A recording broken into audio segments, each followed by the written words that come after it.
আসসালামু আলাইকুম প্রিয় ফুটবল ফ্যান্স, স্পোর্ট জগতের আরও একটি ভিডিওতে আপনাদেরকে স্বাগতম। নভেম্বর মাসের শেষ প্রীতি ম্যাচ খেলতে গত 19 নভেম্বর তিউনিসিয়ার বিপক্ষে মাঠে নেমেছিল 5 বারের বিশ্ব চ্যাম্পিয়ন ব্রাজিল। সেই ম্যাচটিতে অবশেষে 1-1 গোলে ড্র নিয়ে মাঠ ছেড়েছিল কোচ কার্লো আনচেলত্তির দল। এই ম্যাচটিতে ব্রাজিলের হয়ে একমাত্র গোলটি করেন এস্তেভাও উইলিয়াম। এবার হাই ভোল্টেজ দুটি প্রীতি ম্যাচে আবারও মাঠে নামছে ব্রাজিল। আজকে এই ভিডিওতে আলোচনা করব ব্রাজিলের পরবর্তী দুটি ম্যাচ কবে, কাদের বিপক্ষে এবং কখন কোথায় অনুষ্ঠিত হবে তা নিয়ে। তাই জানতে হলে মূল ভিডিওটুকু না টেনে সম্পূর্ণই দেখতে থাকুন আপনারা। নভেম্বরের প্রীতি ম্যাচ শেষে এবার আবারও প্রীতি ম্যাচ খেলতে মাঠে নামছে ব্রাজিল, যেখানে 2026 বিশ্বকাপের আগে নিজেদের দলকে আরও শক্তিশালীভাবে প্রস্তুত করতে নিজেদের প্রথম প্রীতি ম্যাচে এবার ইউরোপের দল ফ্রান্সের বিপক্ষে মাঠে নামছে ব্রাজিল।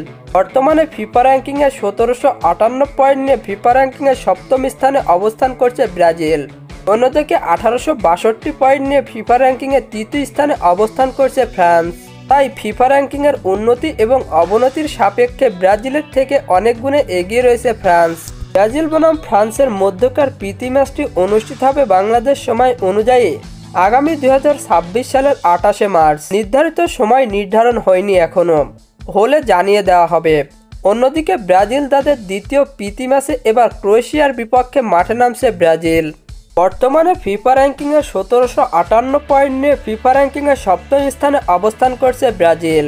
অন্যদিকে 1710 পয়েন্ট নিয়ে ফিফা র্যাঙ্কিংয়ের 11তম স্থানে অবস্থান করছে ক্রোয়েশিয়া। তাই ফিফা র্যাঙ্কিংয়ের উন্নতি এবং অবনতির সাপেক্ষে ক্রোয়েশিয়ার থেকে অনেক গুণে এগিয়ে রয়েছে ব্রাজিল। ব্রাজিল বনাম ক্রোয়েশিয়ার মধ্যকার প্রীতি ম্যাচটি অনুষ্ঠিত হবে বাংলাদেশ সময় অনুযায়ী আগামী 2026 সালের 31 মার্চ। নির্ধারিত সময় নির্ধারণ হয়নি এখনও, হলে জানিয়ে দেওয়া হবে।